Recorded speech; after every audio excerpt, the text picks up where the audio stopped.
This is Johnny Bluestar. Welcome to Threshold, a global media event. Is the universe just a random dance of atoms, or is it a manifestation of a supremely intelligent architect? Can its purpose, or our purpose here on Earth, be adequately assessed? Can we commune with it, know its intentions, cooperate with its direction? Here, we define threshold as a gateway state of awareness, allowing mankind to cross into a place of real cognition. Threshold allows us to approach questions of higher reality through the door of experience, rather than mere belief. Welcome to Threshold, where we tear away the veil from commercial media, bringing our audience and participants into another realm of reality and enhanced communication.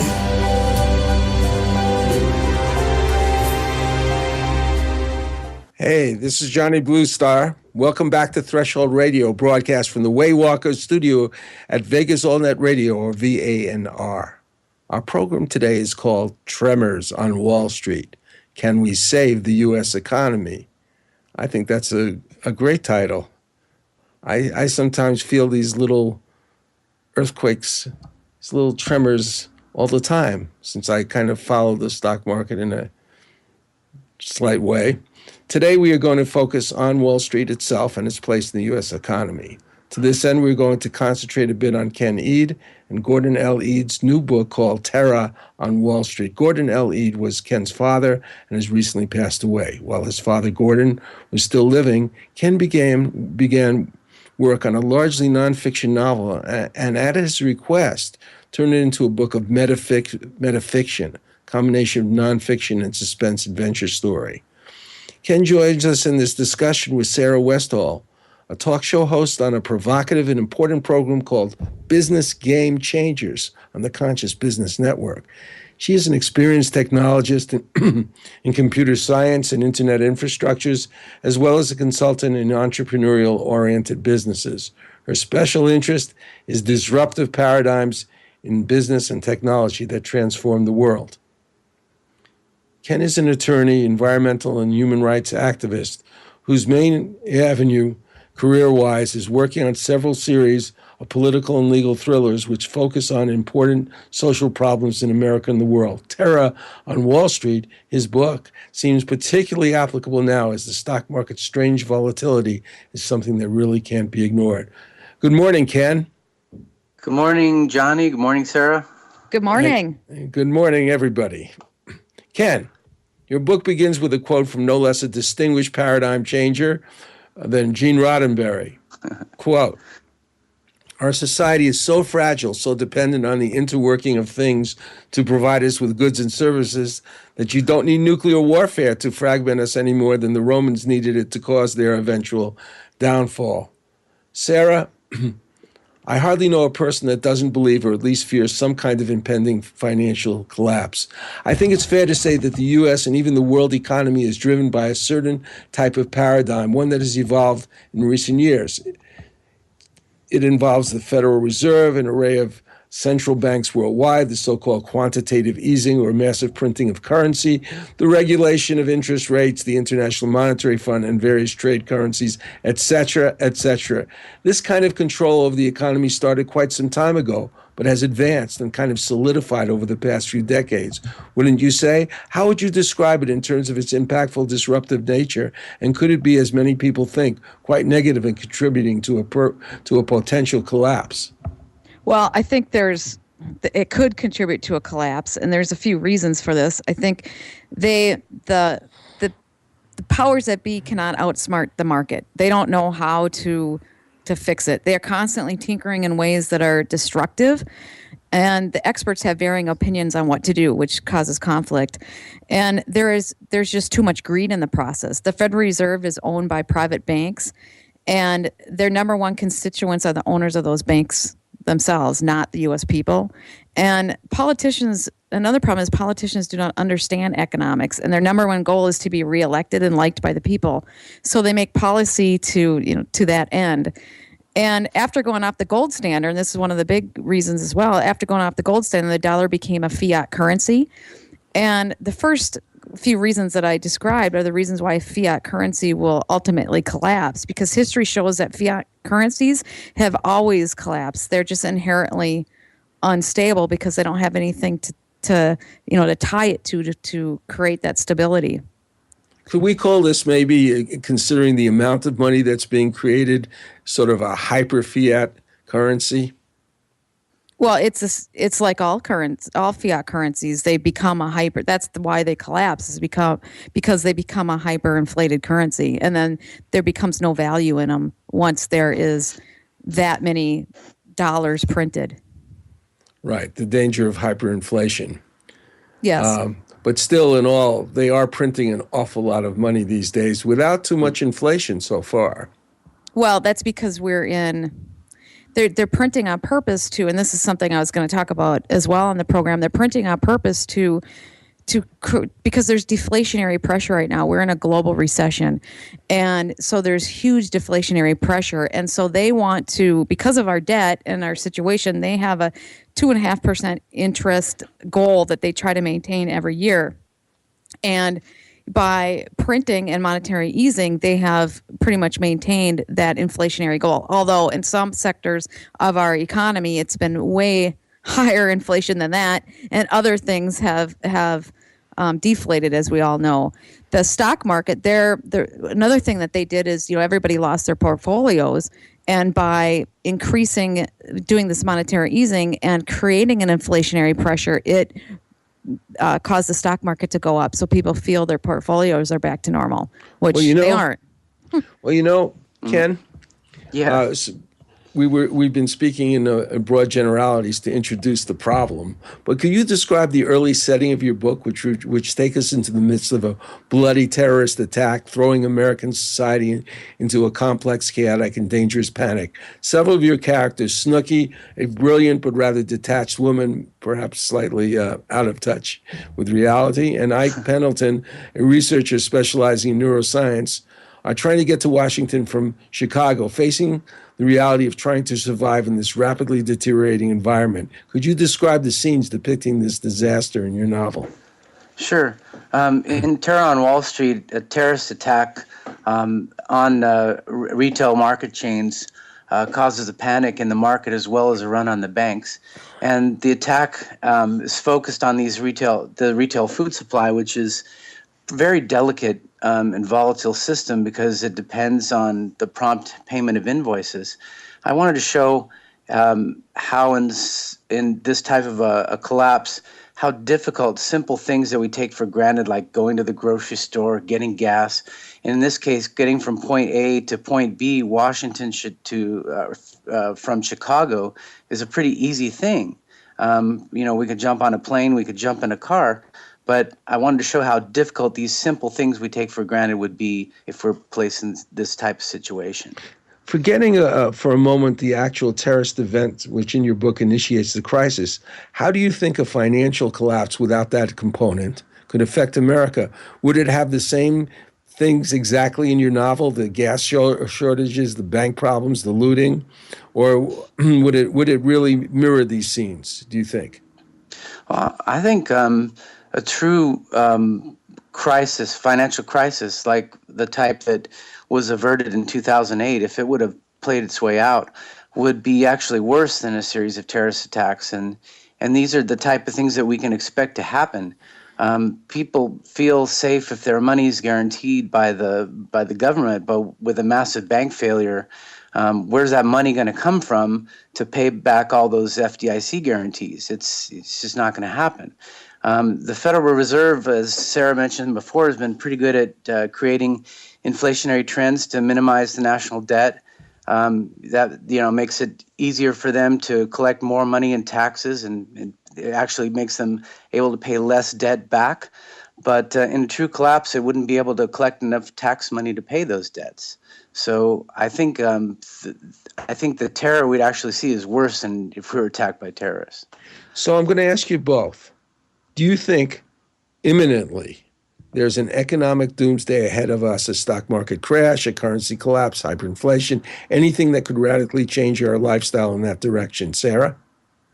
Well, I do think it's going to happen. I don't think it'll be a doomsday type. I mean, it might feel like one in the months after it happens. But I think that just like it did in the Weimar Republic in Germany and in other countries, your country eventually restructures itself and there's a healthy cleansing and you come out on the other side. While it'll be painful. With Hitler? Well, no, that's a good example of what happens. Though is there can be a healthy cleansing, and then there can be a rise because it's so radical. There can be a rise of all sorts of. But we're seeing that now. Look at the kind of politicians that we're seeing now rise. Trump. Yeah, I mean, all you have to listen to is a debate, at least in the Republican arena. Oh, it's actually hilarious. I mean, it's sad because it's very serious subjects. But it was probably one of the most entertaining shows I've seen in a long time. Really? Maybe more than that's the thing, though. Yeah, but that's the thing. It's the biggest multi-billion-dollar TV attraction, every 4 years, and they've always thought the financial leaders always thought that they've had the edge on it because they've got the most money. But now we got someone who just comes up and basically with no money just because he can command press is taking control of the whole thing. And what kind of a debate can you really have about these issues when you have 30 seconds to say something and maybe the same amount of time to follow up? I mean, well, yeah, and you add the entertainment factor into it. But you can really call some names, some really good names in between the discussions. You have to admit, there hasn't been another debate that has been like this. The past presidential elections have at least been, they've been kind of mean to each other and things, but it's still had a level of professionalism. And this is just... It's at a whole nother level. It's really entertaining, but it's sad. Yeah, it is really entertaining, I have to admit. We're going to go to a break now. We are happy to provide our audience with two very exciting musical odysseys with Stephanie Slevin, a singer-songwriter from the United Kingdom. One is called Show Number 7, A Galaxy of Song, and the other is Show 21, I Talk with Angels, in our Threshold Radio archives in VegasAllNetRadio.com and YouTube. Here's one of our songs. Some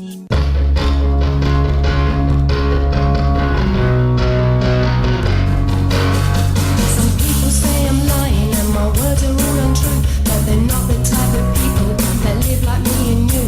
They're highly educated and condemn the life we live. But do we see their money? No, they take never give. And I'm standing on this stage and you can see what I can do. And listen to me, big shot, and what I say to you, for I say F you. You can choke on all your wealth, F you, cause you ain't got no mental wealth. F you, go and spend all of your money, you're just always striving to buy nappies, bags and honey. And I can tell you, it really isn't funny. But what do you care about us, cause we ain't got no money, and it really isn't funny. They say people that use Facebook all have low self-esteem. So you're judging us already, know exactly what I mean. Yet we help the local coppers, stop the London riots. We did it through our Facebook to make our towns go quiet.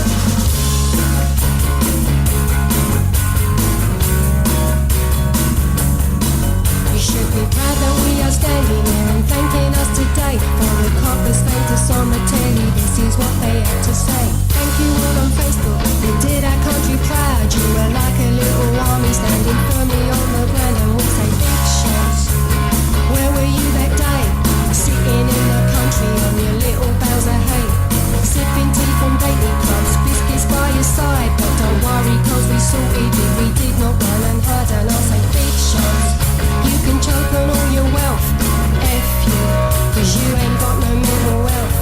F you, go and spend all of your money, watch us all struggling, cause it really isn't funny.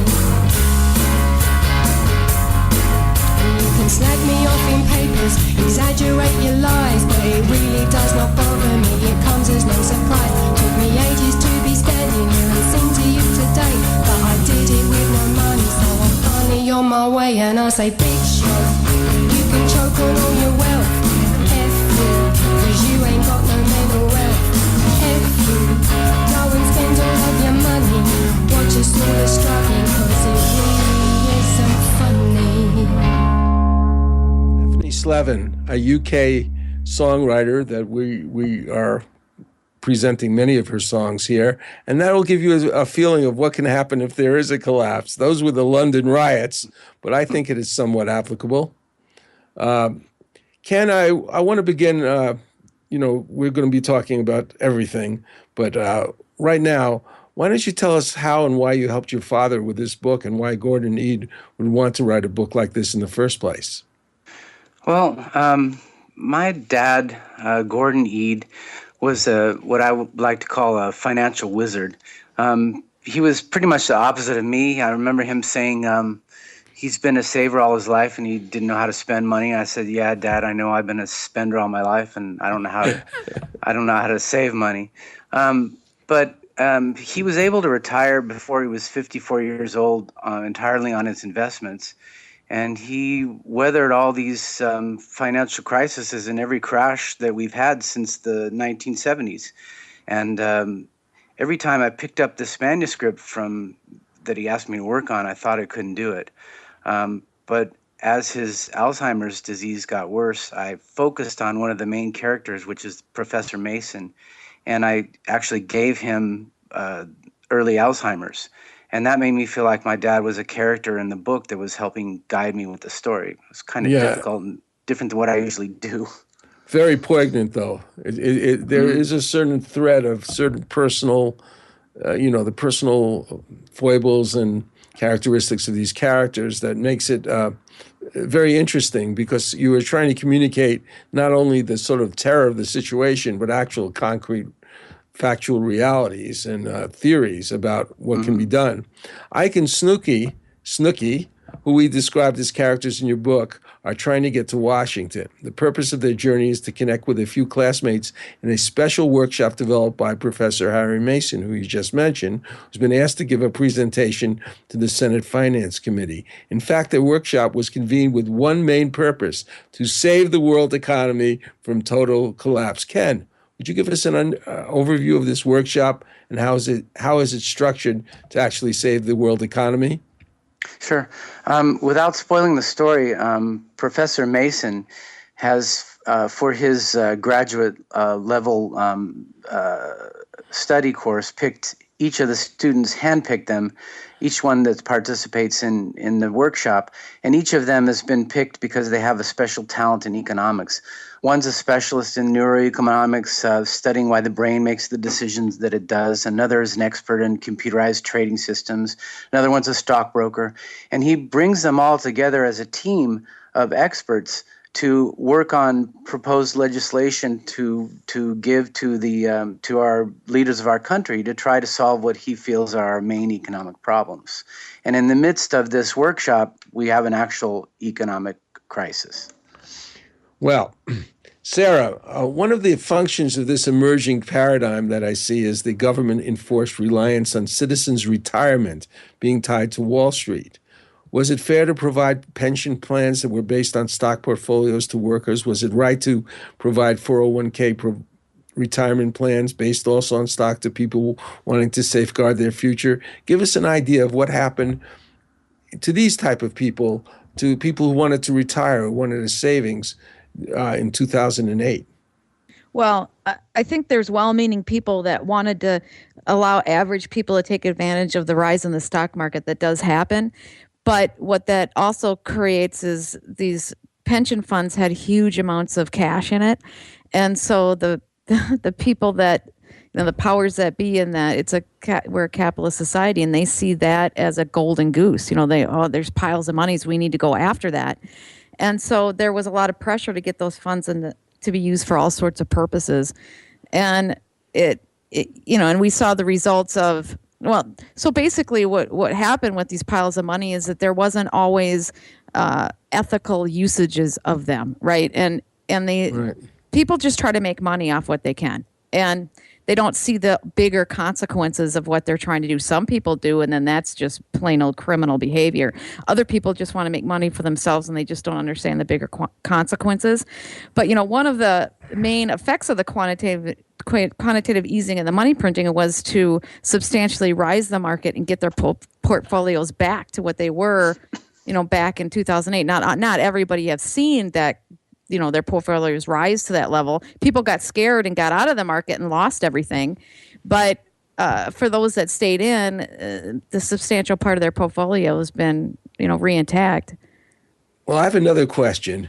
For a long time, I didn't have a savings account. I had a checking account, a corporate account, personal account, but I didn't really bother with a savings account. And then recently I went to a bank and I wanted to get a savings account, and I found out that the interest was rather low.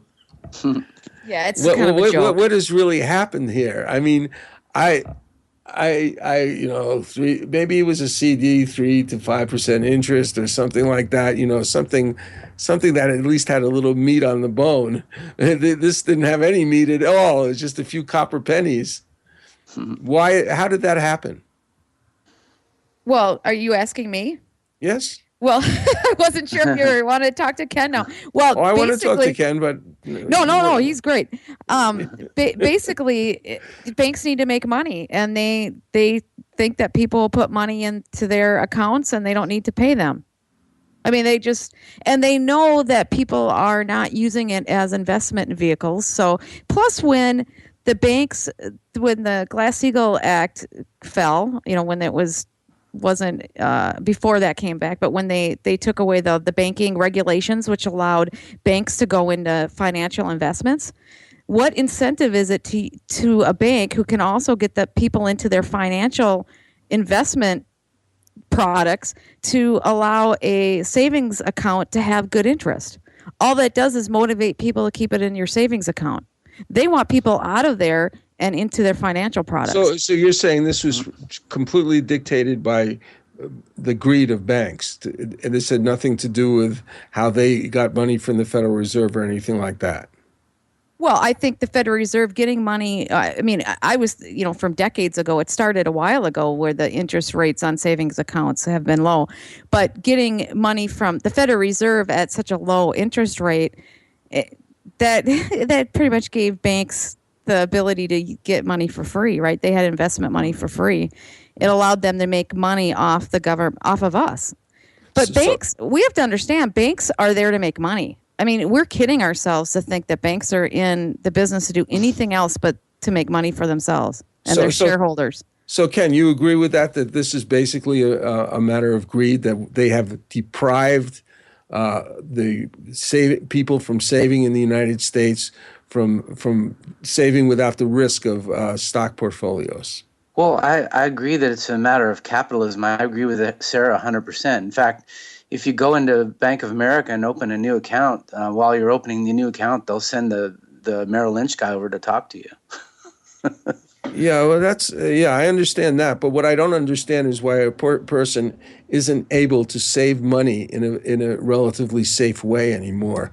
It would seem like that. That's depriving the American people of. There's no return on safe investments. That's the problem. You could put it in annuities, things like that. Those are fairly safe, but you don't you don't get an interest rate if the market doesn't go up, but you don't lose money either. You can do what my dad suggested, and that's play the whole market with index funds, but that involves a risk, but the risk is not as much as trying to figure out what the market's doing on your own. Well, we're going to take a break now and recover from this loss of being able to save money. So here we go. It is the 15th century. El Tesoro de Cielo, a Spanish treasure ship, sends a scouting expedition to a strange island. Golden statues surrounding them prove the enormity of their find. Suddenly, hordes of ghoulish creatures with scaly green flesh and skeletal wings descend upon them from the sky. What do you think of this, Rufio? These creatures are fragile, Captain. We can take them with our swords. They seem supernatural. Who knows what powers they possess? Fallen angels weakened by their treason. By God, are you saying they're Nephilim, the devil's host? I'm saying, whatever they are, we can take them. Do any of you cowards dare join me? Up against sharp knife-like nails and hideous fangs, the men's swords rip into slimy green flesh. Though black blood pours copiously from their half-naked bodies, creatures miraculously persist. Can the crew survive this bloody, cursed battle? Find out more by Googling The Thrice Born, a new sci-fi supernatural novel by Carlos Lopez Avery and Johnny Bluestar. Google with the words Carlos Johnny Kindle, The Thrice Born. That's Carlos Johnny Kindle, The Thrice Born. If you like Threshold Radio, a program which deals with core issues affecting our personal, political, and spiritual lives, and advocates the creation of an enlightened, informed citizenry, not only in America, but throughout the world, then you might think of supporting both your product and business and our message by advertising on our show.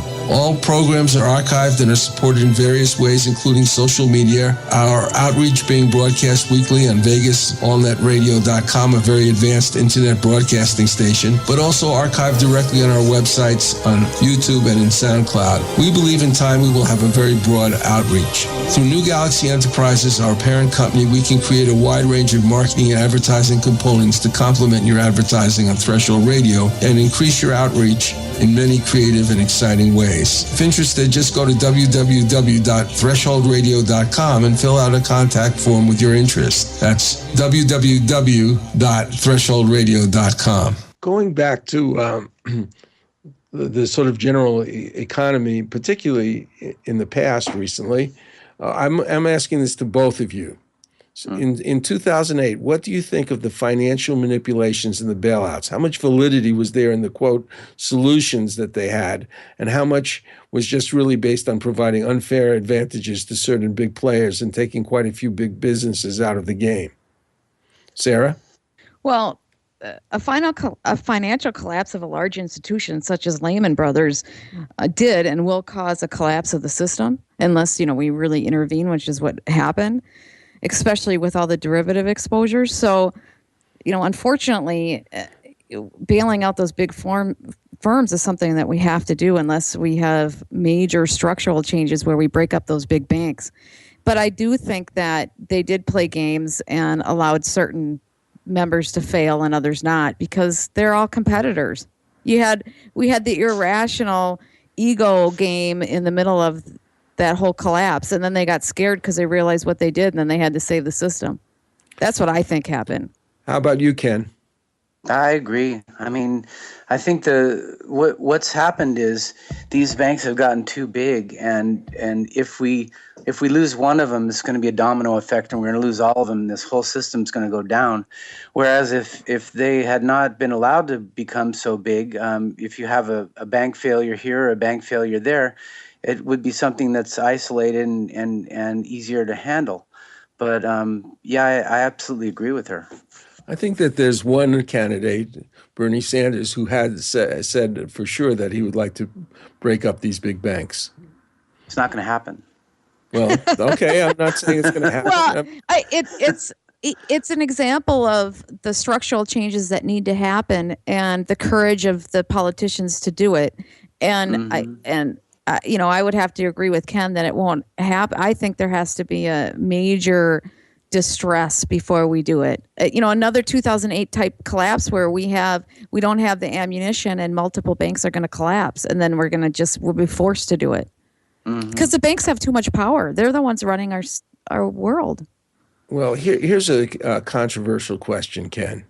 In your book, you begin with one of your characters, Bob Braman, a student but also a salesman at J.C. Morrison Securities, discovering a seemingly anonymous player shorting major amounts of transportation stocks, as well as Walmart and other retailers.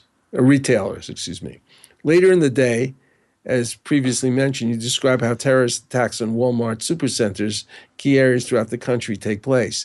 There have been controversial discussions about the shorting of United and American Airlines stock prior to 9/11. Some commentators saying that although shorting happened had nothing to do with terrorists, while others say it actually happened that way. Do you think this kind of linkage has happened before in reality? Well, yeah, I do, because one of the books that I used in my research when I did Terror on Wall Street was James Rickards, who wrote a book called The Death of Money.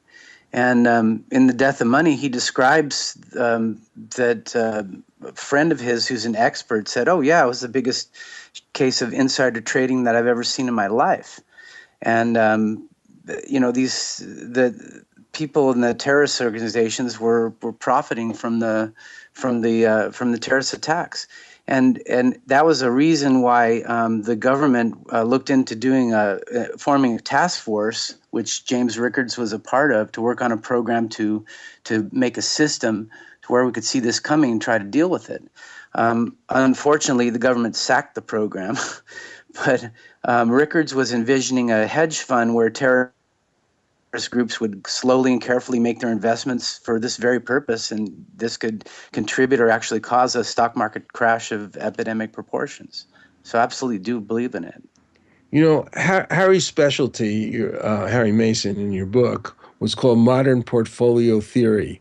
And that, I take it, had a little bit to do with what your father actually did. What was that exactly, and how does it bear on Harry's mission and his theory for averting long-term disaster for the U.S. economy? Well, modern portfolio theory is, you're right, it's what my father, Gordon Eade, based his investments on. And one of the, was postulated as a theory by Harry Markowitz in the 1950s when he wrote a thesis on it that won him a Nobel Prize. And it was basically linking risk to return. And this theory was an efficient portfolio is one where no added diversification can lower the portfolio's risk for a given return expectation, and no additional return can be gained without increasing the risk of the portfolio. So one of the axioms of this theory is that current market prices are reflecting the total knowledge and expectations of all the investors in the market.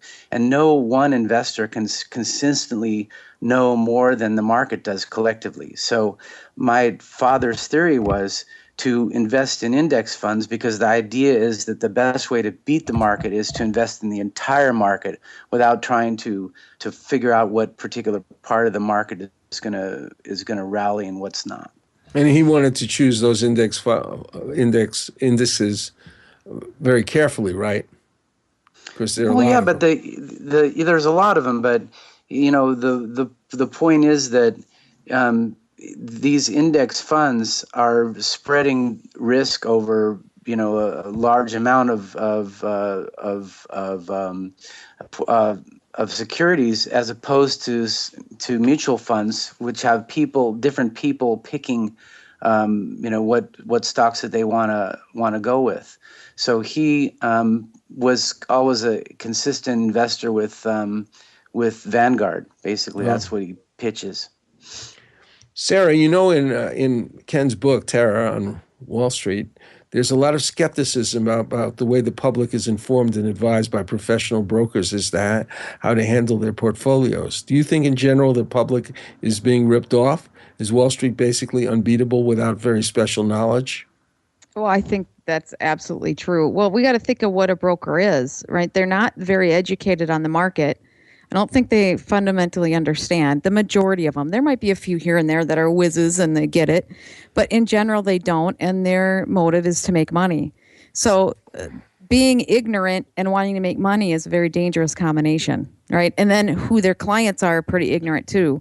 So it's just ignorance. And talking about what you were just talking about the index funds versus the market. I mean, if you ever try to look at some of these stocks, and I've had situations where I've invested in a stock that did amazing all through 2008. Profits were higher than, they just were doing stellar, but their stock was stagnant.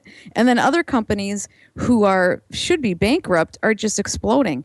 And that's the kind of irrational performance of these companies that turns a normal financial person who's been studying the market for a long time to go, man, I can't figure this out. I can't figure this out. We need to do something that's a smart index fund because over time it'll balance out, but it's so irrational that you got to go with a smarter plan.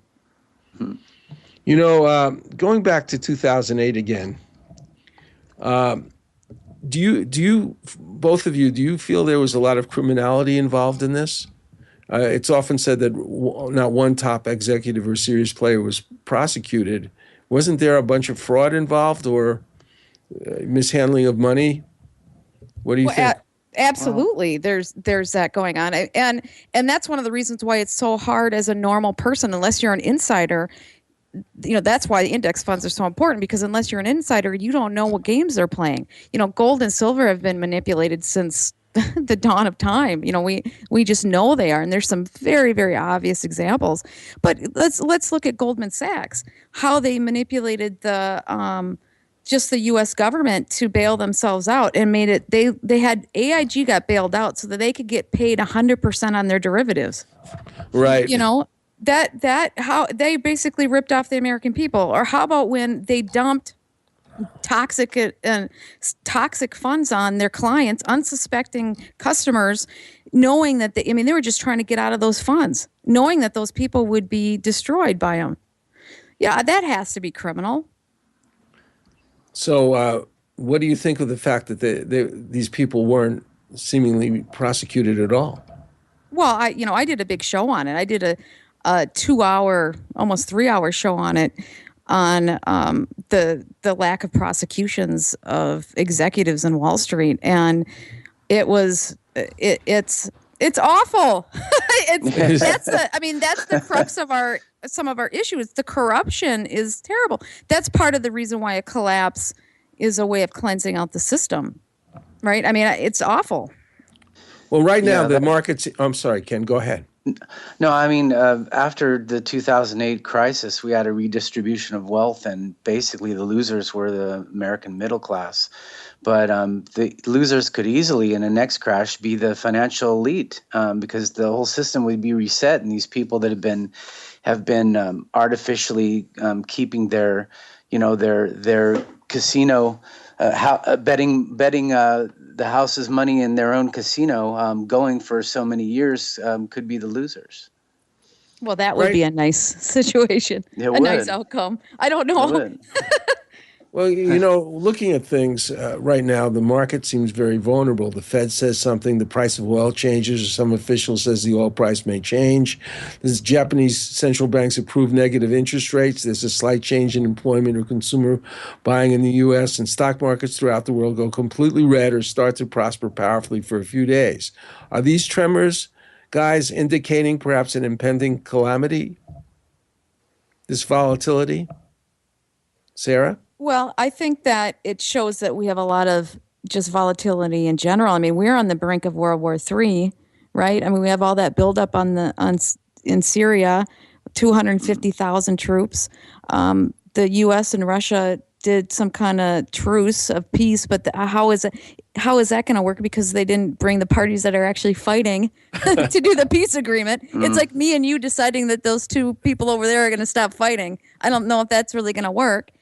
And the problem is Russia and the United States are the ones, funding it. So there's just so much volatility all over the place. So the market is reflecting just the chaos everywhere. I mean, we got the debt, we got the wars, we got the fighting over oil. There's all this energy alternatives that are popping up, but oil is the back of the dollar. It's crazy.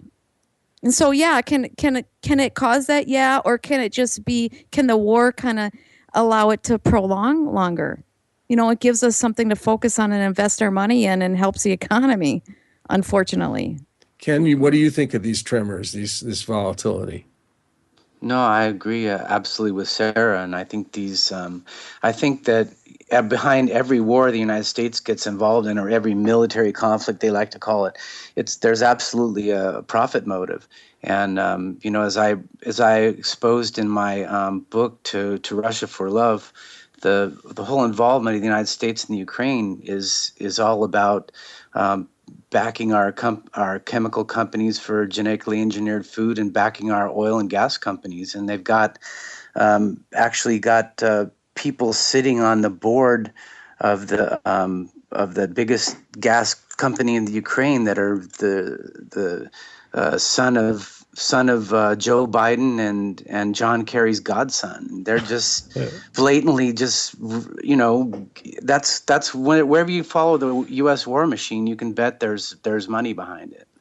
Well, we're going to contemplate this while we go to a break for a second. I think the song that we're going to be dealing with is something that should be in our minds too. Patty Greer journeyed to England to investigate crop circles, eventually becoming a filmmaker, chronicling this phenomena and serving as a kind of intermediary between the unknown creators and a humanity on the brink of global disaster. Hear her complete story by visiting Show 1, Patty Greer, Crop Circle Mysteries in our Threshold Radio archives in Vegas, allnetradio.com, and YouTube. Here's one of her songs. May peace prevail on earth, and let the children sing. Magic fills the air, song. May peace be in our homes, a love that's very true. It all starts with me and you.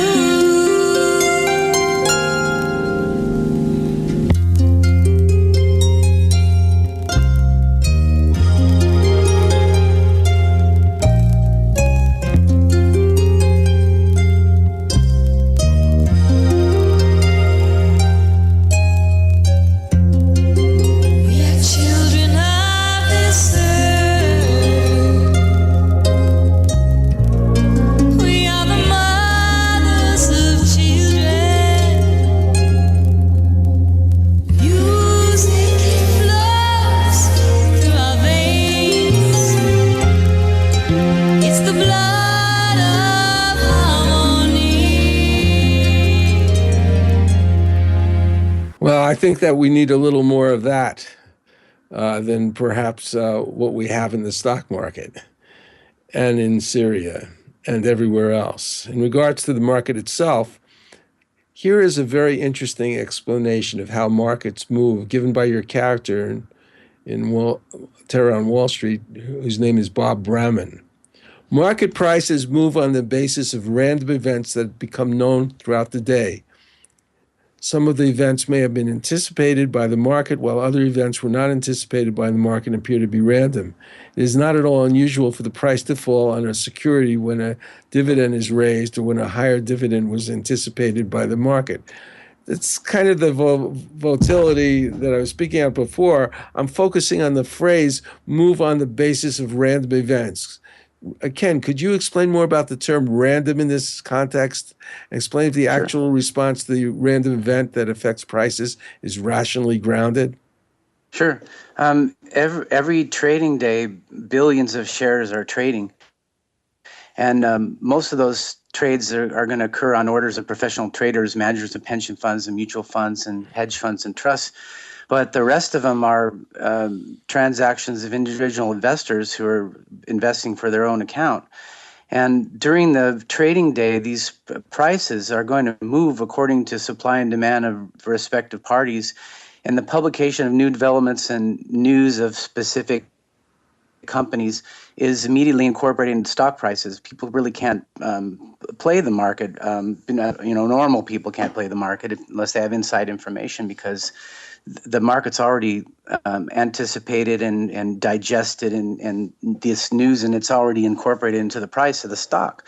So there's hundreds of thousands of investors competing with you, the average investor seeking to buy stocks that are undervalued or overvalued to buy at any instant time.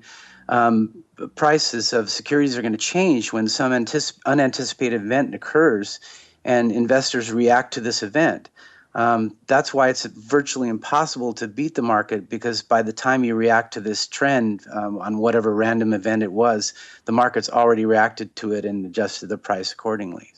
Well, I think one of the things that I found really interesting related to this kind of decision making, was Ike Pendleton's specialty of neuroeconomics. According to a website developed by the Society of Neuroeconomics, neuroeconomics is, quote, a nascent field that represents the confluence of economics, psychology, and neuroscience in the study of human decision making. The Society of Neuroeconomics, according to their statement, quote, exists to foster research on the foundations of economic behavior by promoting collaboration and discussion among scholars from the psychological, economic, and neural fields, and to ensure the continued advancement of this field of neuroeconomics by supporting young researchers. I think it might be fair to say that this is an application or subdivision of cognitive science. Could you explain a little bit more about this, Ken? Sure, it's kind of, the way you said it, it's like science meets economics. It's a relatively new scientific discipline where scientists study how the brain makes decisions that involve taking and managing of risk, and they've focused on the limbic system for impulsive decisions that are made, and that's kind of like my dad's theory that Wall Street was aware of how the brain works and how it makes decisions, and every day as an investor, your sensory system is bombarded with all this information that may or may not be beneficial to you as an investor if it's not properly evaluated by this ancient part of your brain. So the anticipation of receiving an award, like you're seeing your portfolio go up 3 days in a row, like what typically happens with an IPO that someone's bought into, because the law actually gives the underwriter the opportunity to legally manipulate the market to get the issue off. If people see that happening over a period of a few days, they figure, oh wow, this is great. It's like a shot of heroin to a heroin addict. So this is the idea of the study of neuroeconomics, which is actually experimenting with animals and with humans to figure out how we make these risk-reward decisions. Well, partially that's because why it can be correlated with animals is because it's kind of instinctive behavior, and you're going for, in the human mind, I think you're going for narratives that make strong promises, and you're so attracted to those narratives that it's like an addictive substance, and it overrides your rational thinking. Is that correct? Yeah, absolutely. Yeah, it's kind of yes. Go ahead, Sarah. When he's saying ancient brain, there's a whole study called the reptile brain, and I had my class this year. We did a lot of stuff, or big segment on marketing, tapping into the reptile brain, and it's really a big push in all business to figure out how to get to people's subconscious when you're marketing anything. And so Wall Street just jumped on that bandwagon and figured out how to do marketing and how to get to people's subconscious. And the interesting thing. I'm sorry. Go ahead. Oh, I was going to say the interesting thing is taking it to another step and trying to figure out how to, because the market has always been very irrational. It's a very emotional beast. And the interesting thing is seeing if they can actually figure out the science behind it and see if there's patterns and something that you can figure out. The other thing I wanted to say, Sarah, based on that, is the reverse is also correct, I think, and that's that the studies say that people don't want to lose their money, and so when you start to see a downhill trend, instead of writing it out, people will get in there and they'll sell, which is actually the time when people like Warren Buffett go in there and buy, but it causes a huge downslide on this emotional sell-off. Well, yeah, and you have to, in order to do that, you have to have a lot of cash on the sidelines, right? Yeah, because true. and so it True. takes a different type of unless you're an actual investor in your life and that's what you do for a living. It's hard for average people to have that kind of cash. Just they're living their life and letting their money just invest, and so. It's hard for the average person because that's not what they do. I think there's Yeah. a correlation between this kind of instinctive thinking and the way the American people have accepted all the ridiculous aspects of the American economy, but also how they've accepted the political, the political situation where they hardly feel the incentive to really vote in primaries at all. They don't really participate. They get some kind of enthusiasm during presidential elections, but they're not really taking responsibility for what's happening to them, which is a deterioration of their citizen and human rights right in their face. So it seems like they are being driven by sort of semi-conscious forces which promise things, but like security and safety or money and security, but they're really not there at all. Those things are not there, and they're refusing to see them. Well, I'm afraid we're moving in towards the next hour. I want to thank both of you for our conversation so far, and I think we'll get much more deeply into Terror on Wall Street. Why don't you tell us something about how to get a hold of that book real quick? Oh, sure. You can get Terror on Wall Street or any of the other 9 novels I've written by going to Amazon.com, or you can go to my website, which is KennethEade.com, KennethEade.com, and you can pick up Terror on Wall Street through a link there. Well, we're going to go out with a clip from Edgar Ahrens, my friend in Russia, who's a composer, his musical score called Escape.